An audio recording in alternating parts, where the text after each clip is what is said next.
I'm just going to talk and share with you a message that I received from one of my subscribers. Her name is JMama05. That's her name tag for her YouTube account, and she says, "Hi Sonia, I was wondering if you could possibly make a video of your thoughts about what's going on in Lebanon, the Hezbollah, and Trump killing Soleimani, and how that fits into all of this in your opinion. I feel like God has been telling me there is something very important about what has been happening, maybe leading up to what you're talking about. As always, I enjoy your videos so much. Thank you for being so willing and brave to share your messages. You're obviously fulfilling God's will for your life, and it is so beautiful." Okay, J Mama, thank you for your comment.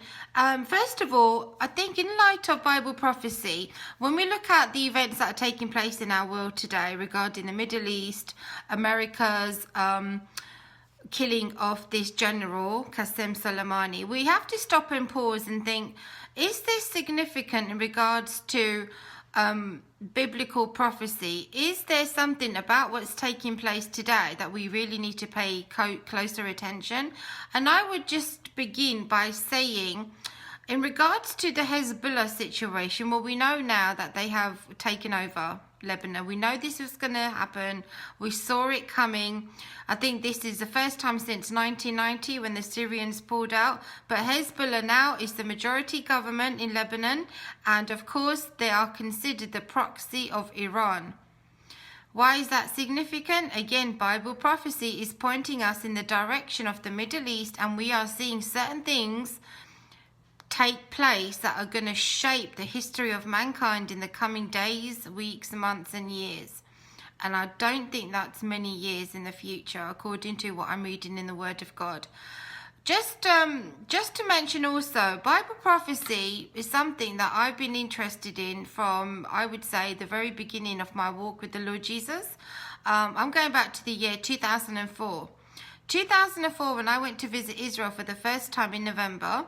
When I returned back from that trip, I was very, very interested to know, what is the deal with Israel? What is it with the Muslim Islamic hatred of the Jews and the Christians? What is at the core of this hatred? And I went into the Word of God. After much prayer and fasting, the Lord began to reveal to me prophecies in the old books of the Old Testament. I used to watch Christian television, Christian prophecy teachers, and I was very confused. None of that made sense. There's a lot in there that was very good and very edifying and very informative. But it really confused me, because when I began to read the Bible for myself, take the time to really seriously consider these scriptures. I'm talking about the major prophets, Isaiah, Jeremiah, Ezekiel, and the minor prophets. Daniel is considered a minor prophet, not because of his relevancy, but because of the size of the book.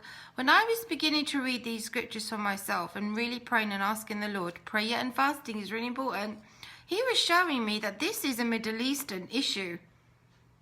It's got, I don't want to say it's got nothing to do with the West, but the West is missing. And why is that? Because the influence of the surrounding nations that have surrounded Israel are significant to God, because they have an impact and influence on the land of Israel and the people. And this is another reason why I believe Satan is behind Islam, because he has managed to set up a system. What do I mean by system? A religious, political, ideological and military system that will really sort of oppress, harass and dominate the area surrounding Israel, Jerusalem. You got to remember, what does Satan want to do? What's his ultimate goal, you guys? He wants to be worshipped, and he wants to be considered as God. This is the way he's going to use Islam as a vehicle to help him get to that stage where he thinks the world is going to worship him.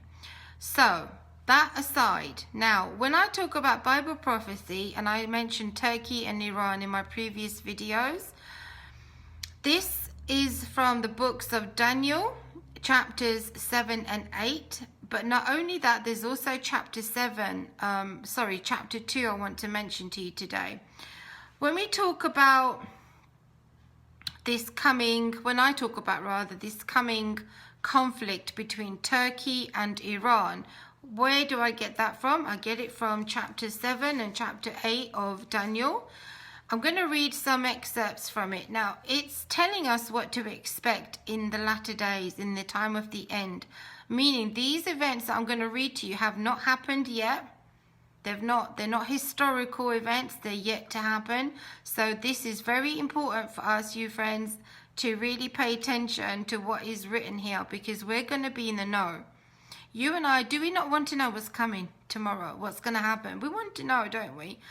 Not only what the world is telling us, BBC, CNN, no, but we want to know what the Lord's wisdom is showing us, what it's revealing to us, and it's already written here. So, let's go to chapter 8 of Daniel, and basically, let me try to make this simple. What I've been asked by my subscriber, she wants to know what's taking place in Iran or Hezbollah, being the leading government now in Lebanon. How is that fitting into Bible prophecy? There's coming a time where this kingdom of Persia is going to start venturing out, like I mentioned, and this is in the future. So we should be expecting Iran to push westward, northward, and southward. That is in the book of Daniel, chapter 8, from verse 4. And basically, I'm just going to look at the map here for a minute, so I got it right in front of me. So when it says that Iran will push westward, west of Iran will be considered Azerbaijan, Lebanon, Syria, Iraq.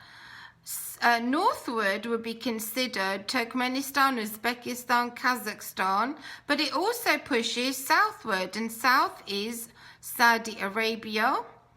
You've got Jordan there. There's Yemen. So I can potentially see Iran at some point. Because remember what they did recently, friends, with the red flag. Do you recall? Just recently, after the killing of Soleimani, what happened in Iran? Well, I wrote it down here. The red flag for the first time was raised. Because the last time they believe it was recorded to be raised was in the Battle of Karbala. This is at the very inception of Islam, where they were fighting the Sunni and the Shia conflict. So since that time, potentially, well, at least in the modern nation of Iran's time, the first time this flag was risen, is significant because it was raised in a mosque that is highly symbolic for the 12ers, the 12th Imam believers of Shiites. The reason why they put this red flag up is because it's symbolic.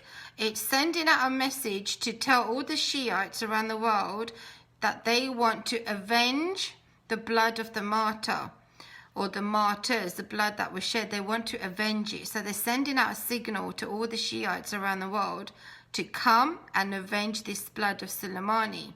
Not only that, but it's also a signal, sort of spiritually, symbolically, to send a message to the coming Imam, or the 12th Imam, that they are waiting for his return. They're literally ushering in the Mahdi.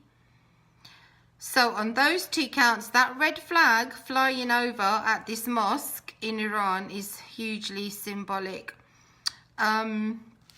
Another reason why this location of the red flag, where it's been flying right now, is because they believe this is the location where the Mahdi is going to appear or emerge from.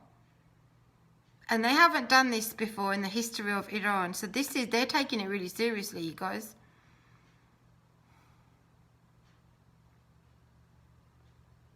They're sending a signal for the Imam to come, to restore true Islam and to conquer the enemies of Islam. That's including the Sunnis as well.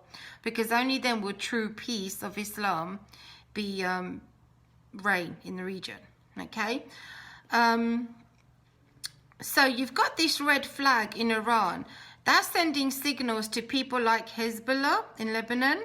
You've got the Houthis down south, and you've got the factions that are present in Iraq. And just recently, the BBC and other mainstream media is telling us that Iraq are doing protests because they want US troops to completely leave the region. Why is that, you guys? Why is that? You know why? I believe America, or the Allies, have been in this region, and I know that, you know, it's a very divisive topic, isn't it, when we talk about Iraq. My goodness, the whole Middle East is divisive, just the nature of the beast. I believe the Allies' presence in the Middle East, especially in Iraq, was not a stabilizing force as such, because there's been a lot of trouble in that region, but it has to some degree been a restraining force. Now, as soon as the Allies leave that region, there is going to be a lot of chaos, much, much worse than what's been taking place already, because left to their own devices, they can fight it out, the Sunni and the Shiites, because again, it's a Shiite majority nation, isn't it now, Iraq, you see? So Iran already has its tentacles in these regions. What we haven't seen, however, today, as far as I'm aware, according to history, what we haven't seen yet, witnessed, is Iran as a nation going out to take territory. We haven't seen that yet. So according to the Bible, the Lord is telling us this is yet to happen. This is yet to take place. Although it's very quiet at the moment, I guarantee you they're working towards this, because the Bible is true. The Word of God is absolutely correct. When this happens, when Iran starts to venture out, Turkey's going to give a response. It says in the same chapter, chapter 8 of Daniel. It's amazing what we can get from the Word of God, you friends. Chapter 8, let's see. I'll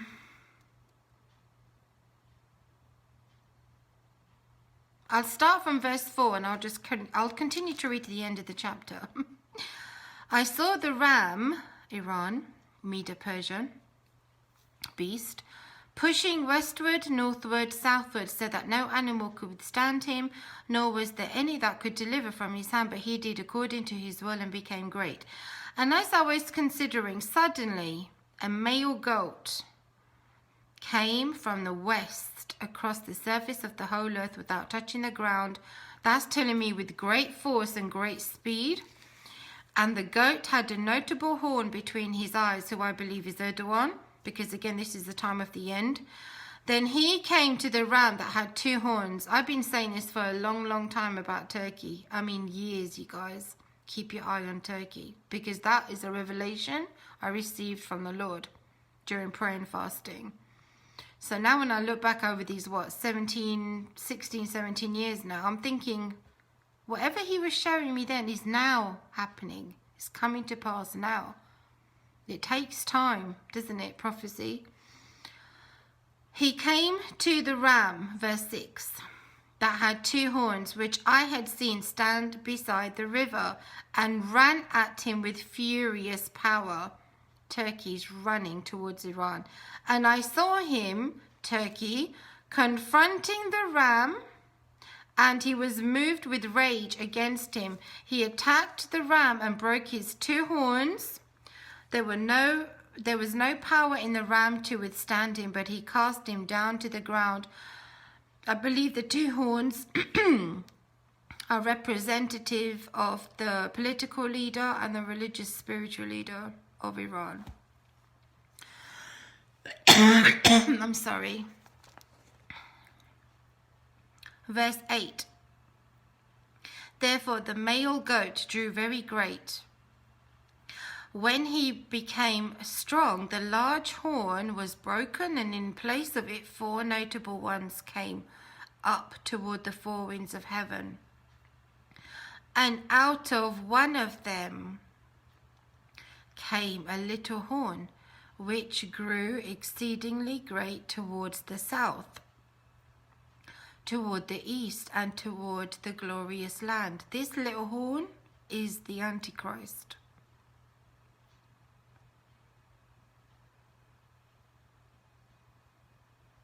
Let's continue. This is what he does.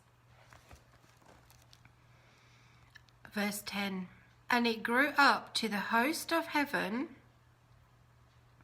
and it cast down some of the host, the stars, the angels, and some of the stars to the ground, and trampled them.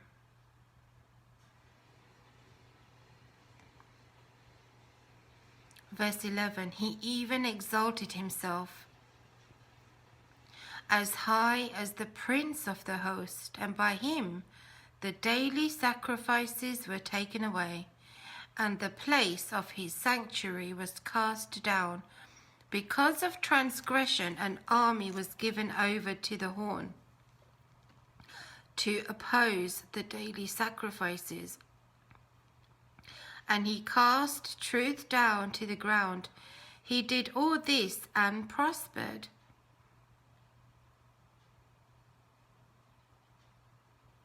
This is regarding the time of the end.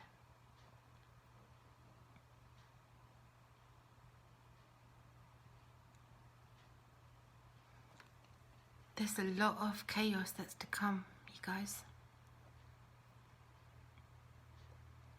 You see, in Islam, their biblical opposition, their eschatological opposition to the biblical prophecies, they have the Mahdi, they have who I consider, and not only me, many other people are seeing this now, it's going to be the Antichrist.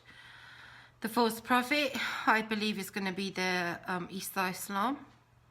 But they're going to get together to fight against the Dajjal. The Dajjal, I believe, is going to be Jesus Christ. Now, this is speculation, but is it possible, could it be possible, that the Mahdi comes from the Sunni branch, the Antichrist, and the false prophet, Islam, comes from the Shiite branch, and together they form the beast? Because remember what it says in Daniel chapter 2, the image. I hope this is making sense, guys. Please tell me this is making sense to you in the comments. Daniel chapter 2, the image. Remember the image of the man? The head of gold, read it for yourself, please. Daniel chapter 2, the head of gold is Babylon. The shoulder, the arms, and the chest areas made of silver, and then the thighs, belly and thighs made of bronze, the Grecian, and then the iron legs, I believe, is the Ottoman Empire. But let me go there and read it. Let's just read it. Daniel chapter 2. Okay.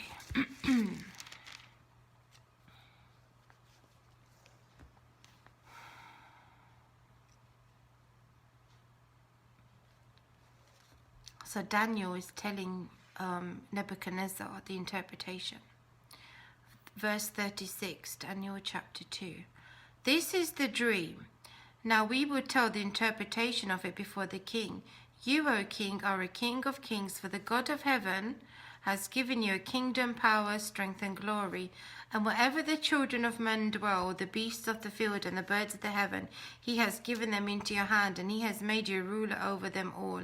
You are this head of gold.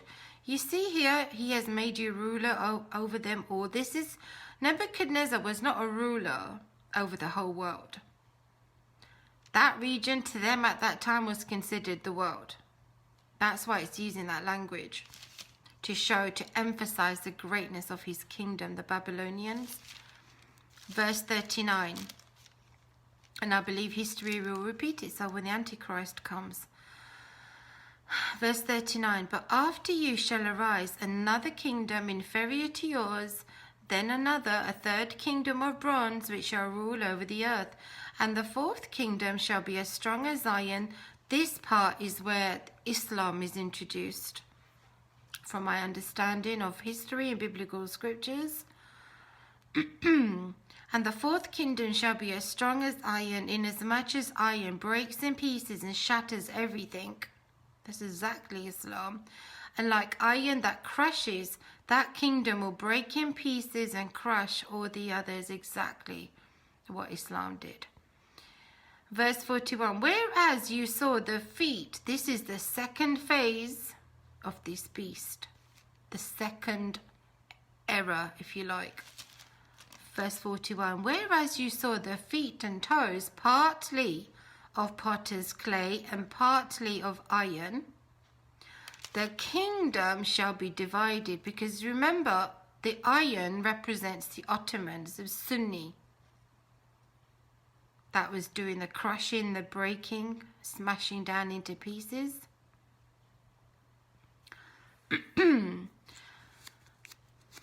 I believe that iron and the clay combined brings the Sunni and the Shia kingdoms together. Let me repeat verse 41. Whereas you saw the feet and toes, partly of potter's clay, partly of iron, the kingdom shall be divided. Divided, split in two. Yet the strength of the iron shall be in it, just as you saw the iron mixed with the ceramic clay. And as the toes of the feet were partly of iron and partly of clay, so the kingdom shall be partly strong, partly fragile. That's the interpretation of the clay and the iron mixed in. It's trying to display that there is an element of strength that remains in this beast kingdom because of the iron, but it's partly fragile because of the clay, which is softer, easier to break. Now, verse 43, as you saw iron mixed with ceramic clay, they will mingle with the seed of men, but they will not adhere to one another, just as iron does not mix with clay. This is a perfect description of the Sunni Shia conflict. They cannot adhere to one another. They can't stick together. However, the feet are going to be made of iron and clay. That's what it says. Now, imagine this image, the head, the shoulders, the belly, the thighs, the feet, the toes. Now, in the kingdom, in the time of those feet, of the toes and the iron and the clay, that is when Jesus Christ is going to return as a stone. Let me continue to read. Verse 44, and in the days of these kings, the God of heaven will set up a kingdom which shall never be destroyed, and the kingdom shall not be left to other people. It shall break in pieces and consume all these kingdoms, and it shall stand forever. Inasmuch as you saw that the stone was cut out of the mountain, this is the mountain of God, the kingdom of Jesus Christ,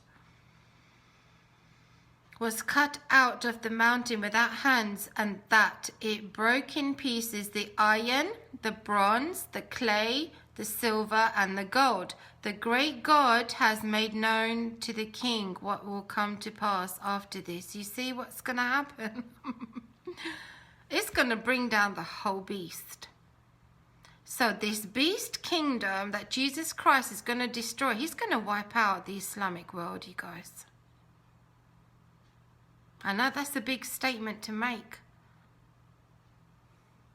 Jesus Christ, when he returns, will destroy the Islamic world.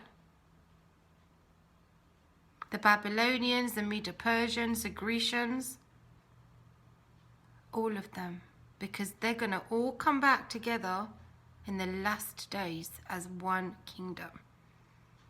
And when they form together as one kingdom, that is when he's going to return. That kingdom, again, is made of those three components. Let me go back to my notes. The gold, the silver, the bronze, the iron. The iron is the fulfillment of this beast kingdom. But the second phase, if you like, will be partly clay, partly iron. Is this making sense to you, friends? Because remember what happened with the Ottomans? They were cut off. They were cut short in their reign. What have they been trying to do ever since they were cut off? They've been trying to reform again, right? In Revelation chapter 17, it says here, verse 9, here is the mind which has wisdom. The 7 heads are 7 mountains on which the woman, the harlot woman, is sitting.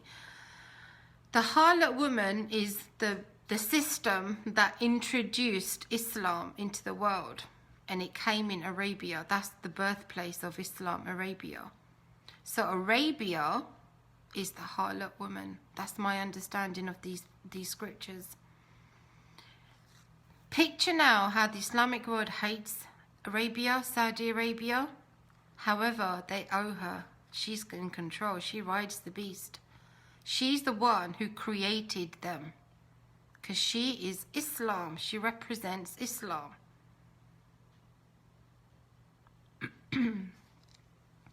Verse 10. There are also 7 kings. 5 have fallen, 1 is, and the other has not come. And when he comes, he must continue a short time.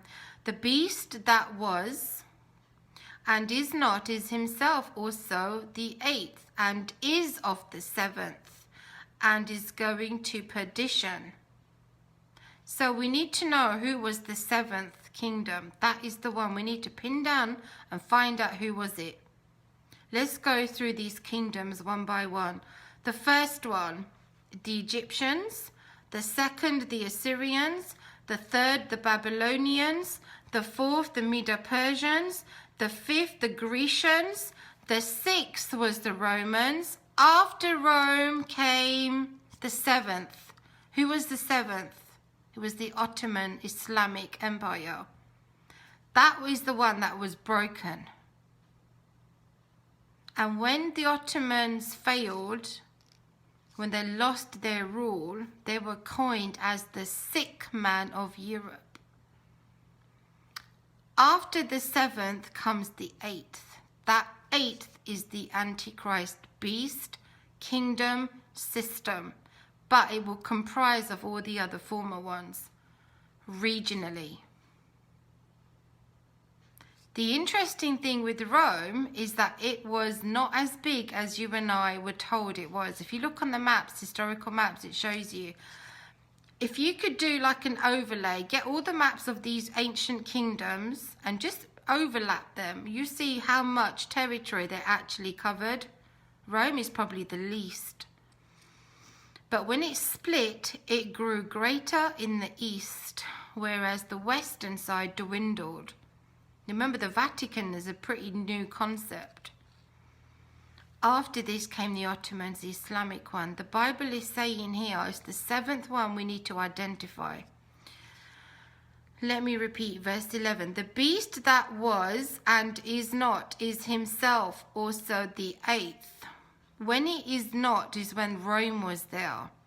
Rome introduced a Western-centric style government, and is not, that because it is not, is Rome.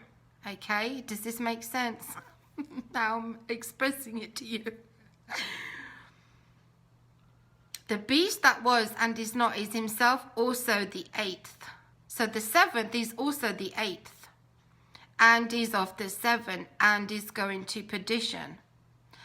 The 10 horns which you saw are 10 kings who have received no kingdom as yet, but they receive authority for 1 hour as kings with the beast.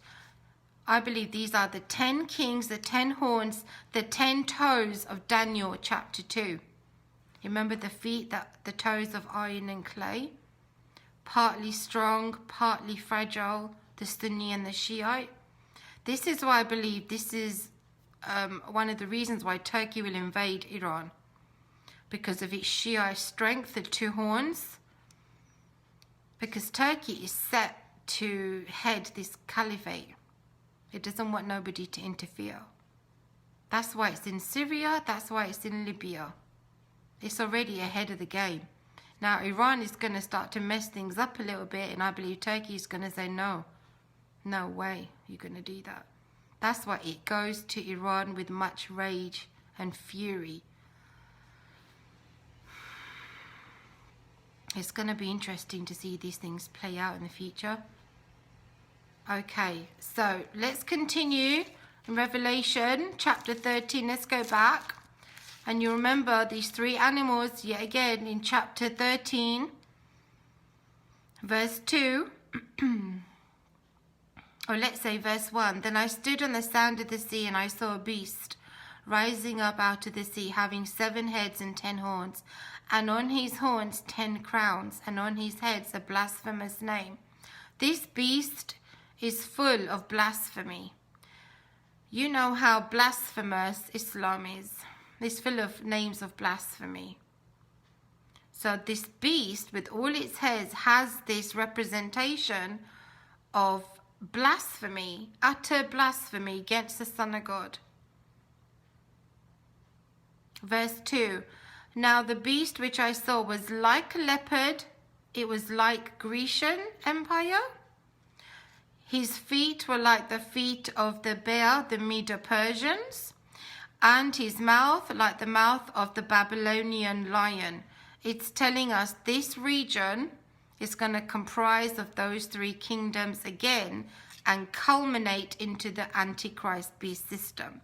The Antichrist isn't one nation and just one man. It's a system.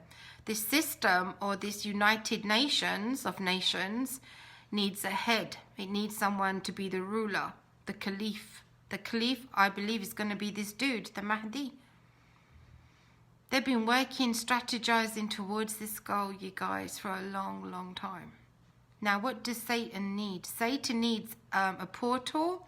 He needs an open invitation to come. When you've got nations who are filthy rich, although they're broken, fragmented, they're spiritually craving for this Antichrist, Satan is going to just come in. He's going to give them what they want. Not only that, they've got two people they're expecting, just like Revelation says, the Antichrist and the false prophet. Those two people they are welcoming and they're expecting to emerge very soon.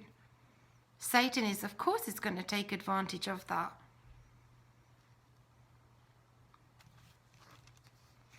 Together they form the Antichrist. Now, when these 10 kings become a part of this confederation, that's when you will begin to see hostility towards Israel. Right now, just expect Islamic wars. I know Israel has been preparing. If the time comes and if they have to, if they're pushed, if they're forced to, they will go against Iran in a war. But the Bible doesn't say that. The Bible doesn't say that Israel is going to go into Iran to invade or to attack or anything like that. It doesn't say it. Instead, it says Iran will be venturing out west, south and north. But it's not going to go into Israel, not yet. Only when they become together as one in this Antichrist beast system. The beast, let's just call it the beast system, Islamic beast. Then will they address the issue of Saudi Arabia and then Jerusalem. Jerusalem is the end goal. They need their leader, they need the Mahdi, they need the false prophet. And I believe that they're going to come out from Islam, Sunni and the Shia. What else do I want to say, you guys? Okay, right, I covered the red flag.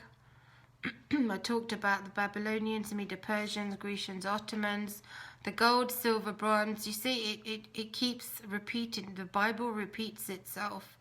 The iron, the bear, the leopard in the book of Daniel and in the book of Revelation. The Babylonian, the Persians, the Grecians. The Grecian Empire today, if you were to say, well, what's the modern region today for the Grecian Empire? The headquarters is Turkey. And then you go to the book of Ezekiel and look at chapter 38. You see this Gog, again very similar, being the head, leading a confederation of nations to go against Israel. That is at the very end. So you see, it's very consistent. The patterns are there, the themes. It's very repetitive. And I believe the Lord is helping us to see this more clearly now.